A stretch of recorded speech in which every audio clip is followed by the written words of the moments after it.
Good afternoon, everybody. I am the Cynic. During a comment debate I was having on a Stefan Molyneux video, I came across somebody who took a positive stance in terms of female hypergamy, and the trading up of both sexes in general, and how they shouldn't be shamed for it. My initial comment was that I saw women who traded up as untrustworthy, unanalytical, frivolous, and disingenuous, essentially people I wouldn't want to associate with.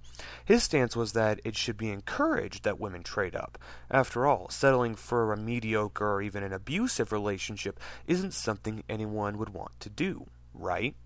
Well, that may be true, and I'm all for leaving a relationship that brings harm or dissatisfaction to one or both parties. I'm not going to sit here and proclaim that anyone who's in a relationship where they don't want to be should stay simply to appease the person they're having a relationship with. However, I'm also a man who holds the word of others as their bond. Well, I guess I used to anyway. As we all know, people these days, especially women, love to toy around with the notions of everlasting love and commitment, regardless of foresight, for a few fleeting moments of sexual gratification. This, in turn to me, means their words are of little substance, if any, if and when they leave the relationship without the other party breaking his part of the verbal agreement to be with another man. Higher status man.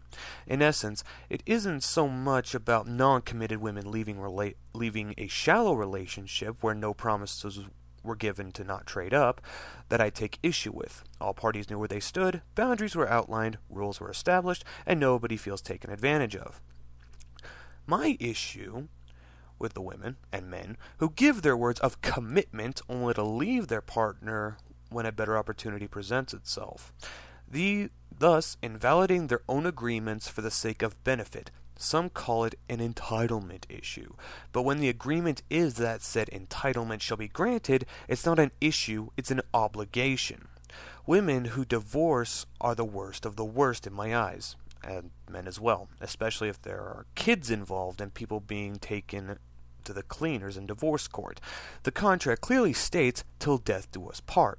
But instead of the hypergamous party taking the time to think about what effects such a commitment would entail and how such limiting restrictions would be placed on them for the rest of their lives, they merely shrug and look at the more positive aspects.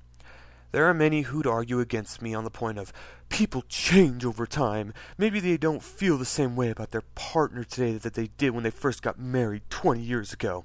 To that I reply, well, if I put down a loan on a mortgage for a house I loved 20 years ago but I don't want now, does that entitle me to simply walk away from the house and the payments? No, it doesn't.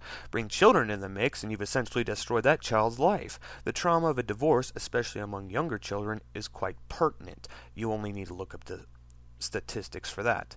And for what? An agreement by two people who didn't think ahead, weren't together long enough to know how their partner would grow, or if they were manipulative, and didn't test the waters of childcare to see how each would react. A child must now go through a life split between parents, constantly bombarded by other men and women trying to play new mommy and new daddy in their lives. An agreement, verbal or in writing, is your word. It is you saying, yes, I will do X for X for Y as compensation until Z time, no matter what happens. You have my word. To back out of a contract or your word has its consequences. It shows a lack of self-awareness, a lack of emotional control, a lack of foresight, and worst of all, it shows that your commitment to your word means little to nothing, as you'll abandon it should things get too hot or too boring.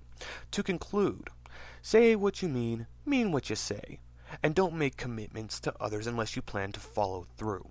I won't sit here and tell people don't make a lifelong commitment because I don't think you will be able to go through with it, but if you do make that commitment and fail to meet your obligations, don't be surprised if I'm rather skeptical of anything you give your word on. Think about the implications. Be considerate of the person you're making such an agreement with, and most importantly, think about the future. Think about what you're agreeing to. Look at all the variables. Understand the implications that both your word and signature entail. If you want your word to mean something, don't go throwing it out like it doesn't mean anything. In this culture of instant gratification, it's become commonplace to say damn near anything for people to get what they want in the moment without having to work for it. Thus, we have a culture where the words of people have diluted to the point the phrase, taken with a grain of salt, is almost redundant. But hypergamy, like most things, has both merits and detriments. It's when you add commitment into the mix that its darker side becomes all too obvious. That does it for this video. I'm the Cynic, everybody. Have a nice day.